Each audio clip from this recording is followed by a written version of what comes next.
This paper was presented at the JCT Traffic Signal Symposium 2025. Video coverage of this paper is provided by Highways News and sponsored by Mobius Networks, AGD, Smart Micro UK, TRL Software, Traffic Group Signals, AD Electronics, and Four-Way Consulting.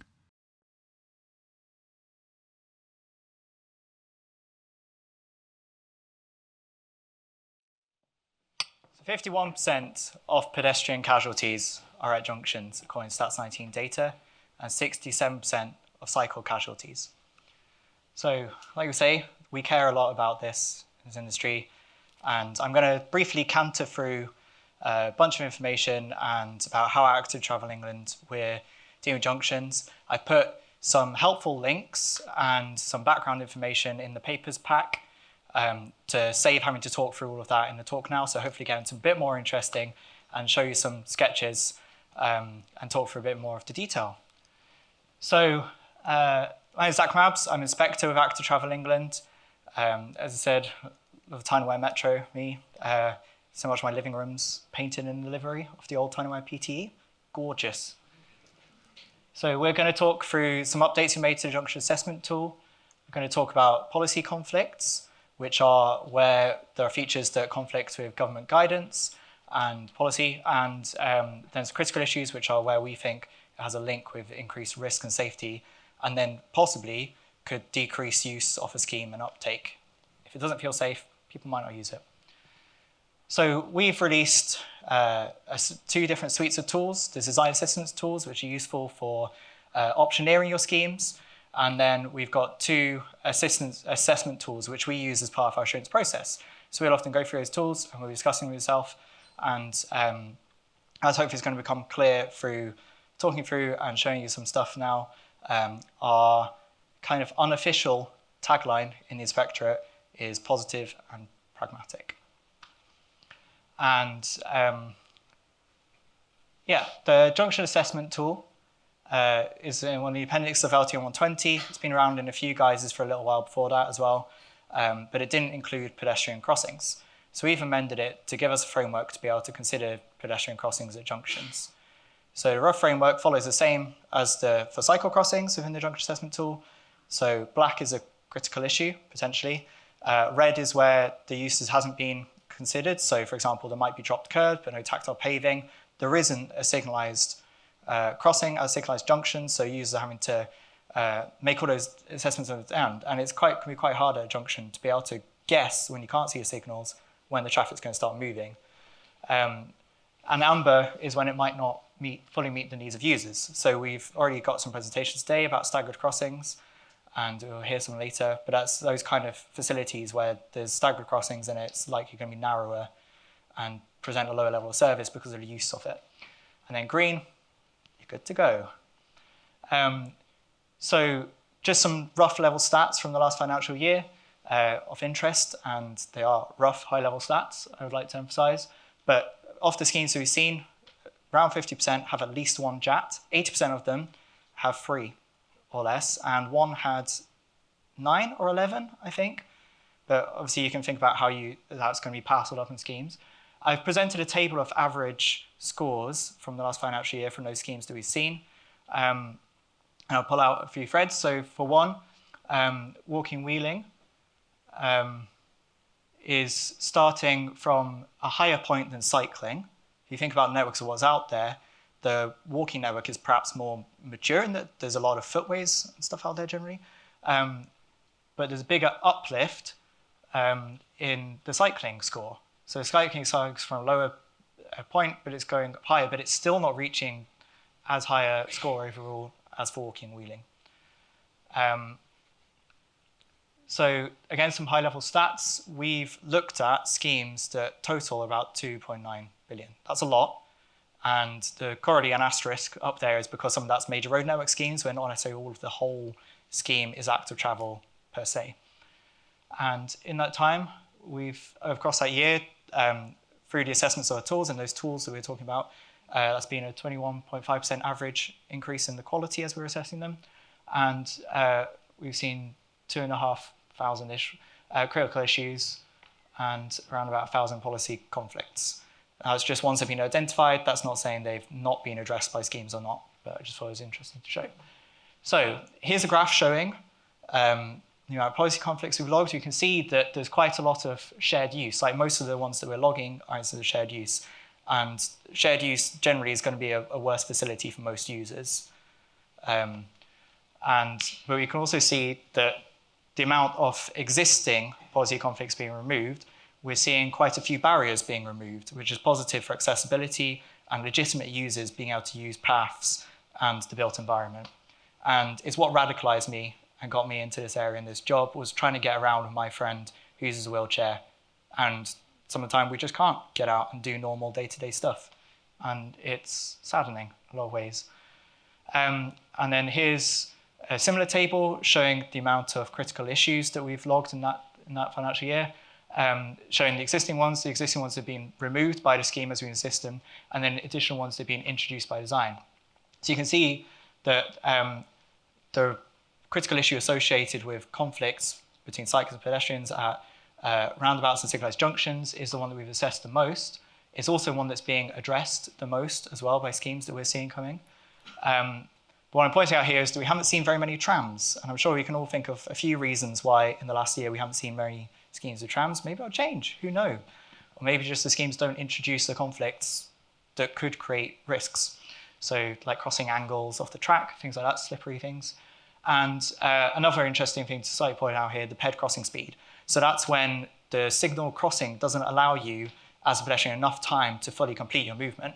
So you might be getting halfway across and you're stuck in a traffic island now, but it's narrow and there's not enough space with you. If you've got a pushchair or a wheelchair with you, you don't have room on that traffic island, so it's leaving you in a dangerous position. But it's quite hard to see that, even with being presented modeling data, etc., and the config files. That's one that we normally see when we go out to fire inspections. So we might see schemes at surgery. We'll try to help you with some high-level feedback on your design. We'll assess the scheme as part of a design assessment.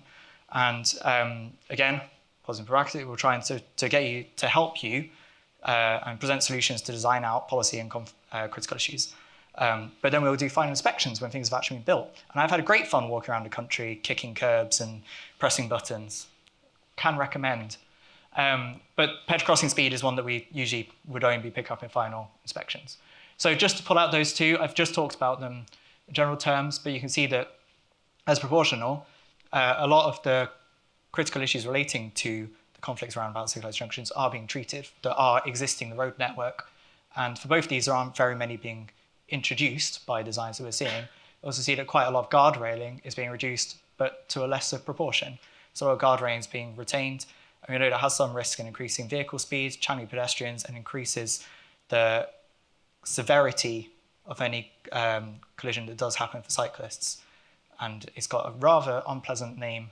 That thing's a cheese grater. Don't like it.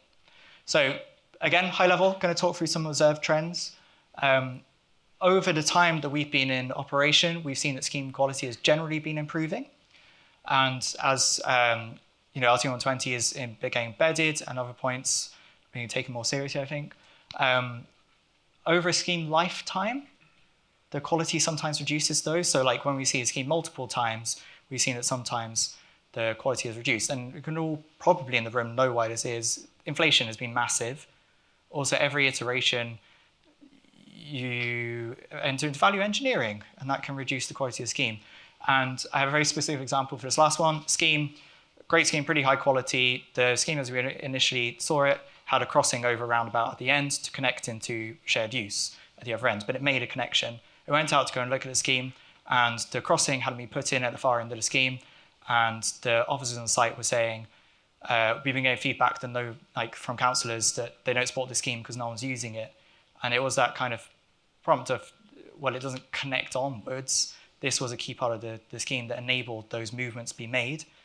And it's part of what we'd often prompt is think about the LC whips and what are you doing now to spend the money? Have you shot yourself in the foot later on? And how can you get best use out of your money now that you're then able to change and make connections to future LC whip routes, even if you're not developing now, but consider where those connections are. Where are people getting to your scheme? Who are the schemes for? I think this might be in the wrong section really, but just to talk briefly about, we're still seeing quite a few schemes going forward about stop lines. And you know that's because they're cheap and don't have a big impact on vehicle capacity. But I just present this image for a prompt in that the ASL is filling the same space that is also a HGV blind spot. So are you encouraging people to a higher area of risk? So our advice generally of ASLs, if you are going to put them in, consider, are they a useful facility? Are they presenting more use than they present a risk? Can you get to them? Like, is that arm on red for long enough that you can get to it? But also increasing the depth from the minimum is quite repeated advice that we're giving out, because it's to avoid putting people in a HGV blind spot. And I know like London's doing a lot to increase visibility of lorries, but consideration. And I'm going to flash through some examples, and hopefully I've got a bit of time to be able to canter through these, a bit more information. So I have anonymized these, and if you think you know where they are, I'm going to deny your knowledge. So here we can see Junction. It's a lot of road space reallocation. It's, I think, highlighting in some ways some of the difficulties when it comes to providing for bidirectional cycle tracks and movements through a junction. So this junction would operate with 3 stages. You've got traffic on one way, traffic on the other way, and then an all cycle and paired scramble circulating stage. You can see that there's the marking in the middle. It's potentially confusing for people to use it. How would you measure your intergreens? It leaves a lot of time. I'm not convinced that it fits with regulations for how you define stages and phases. But through the surgery, we had a bit of a think. How can you reorganize the space? So the west and east, as we're looking at here, those parts are fixed. But can you move your cycle facilities on the other sides instead of having all those movements and the conflicts of PEDs and all those different stages and the internal stop line up here to be able to deal with? Have a straight across crossing, 2 sides one to the other. It's diagonal, it goes across, much easier, much simpler. The traffic engineers in the rooms, their faces lit up. Sorry, the officers, and then they brought the traffic engineers for another one. And you can ride that high from the, for a long time. It's lovely. Present one here as well for thinking about Cyclops. I'm going to present 2 examples coming up. But just this one, our prompt was thinking about the traffic movement. So you've got peasant cycles going all the way around, but you're running your main stages, which are left and right around here, by using the suite of parts that we've got. So we've got advanced left, left filter, and indicative right turn, which take those main movements and utilize the fact that there's a minor road. And I don't have the after to show you, but basically there's now more 2-armed crossing on these arms, because out of Cyclops, you can basically do 2 arms off the junction in one go in the time the pedestrian crossings go. This one was, we're across England. We can put together people with local authorities in areas that might not have as much confidence with doing stuff with people to have. And thanks to the generosity of time from our colleagues in Transport Go Manchester, we're able to put them together with this after the surgery, and we designed the suggested Cyclops, and they said, we don't, we might need a bit of help. We were able to put them together with TFGM and use those cross-country links to get this on the side. And I can't talk through this, but basically it's not as bad for pedestrians as it looks due to the staging. And here's another one, and perhaps a food for thought more than anything. This push button's being used to highlight that the cyclist has been detected, but would all people understand that's what that means? And also, this junction is going to be running on detection only. So that cycle stage will only come on detection at some points of the day, but could you reach that push button? And that's not the worst example. This is the only example I could find a quick picture of. So got time for questions? I think we have time for one. Cool. Any questions? Who's going to put the hand up first, Chris or Mark? Chris is there. Thank you. Chris Kennett again. I don't disagree with any of the detail, and the stuff you've put up there is really good. I would say, in response particularly to the junction assessment tool, I've seen a lot of proposals for new signals as a result of the junction assessment tool that, when we've looked at them in practice, are probably the wrong decision. And that's not because traffic, but that's probably because they're not the right decision for pedestrians and cyclists, because the flow is over a certain threshold, and therefore it triggers putting signals, or certainly did. Whereas the answer is probably control the flow. Likewise, we're seeing junctions that are going in absolutely massive with huge single stage crossings and cyclopses. And following some of them going in, we are getting terrible cycle compliance, lots of complaints, lots talking about the delay and trying to explain it's unavoidable because of the timings needed to achieve this. It's not that we're putting the time to the drivers, they don't have any time either. It's just, yes, if you've got such a long crossing point, you're stuck waiting for the people to clear it. It's a necessity. Sorry, I'm rambling on. I know we're short on time. I think it's application of the junction assessment tool rather than the tool itself, but is there any thought or work going into how you can get people using it more appropriately?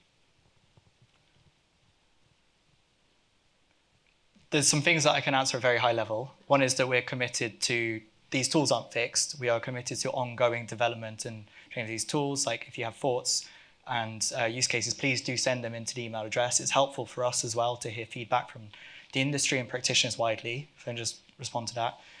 Second of all, we've run training with local authorities, and I do appreciate that is officers more than it is consultants outside on how to use the JAT. I think also go back to that unofficial tagline of positive pragmatic. There are a suite of things that can be done to address that issue.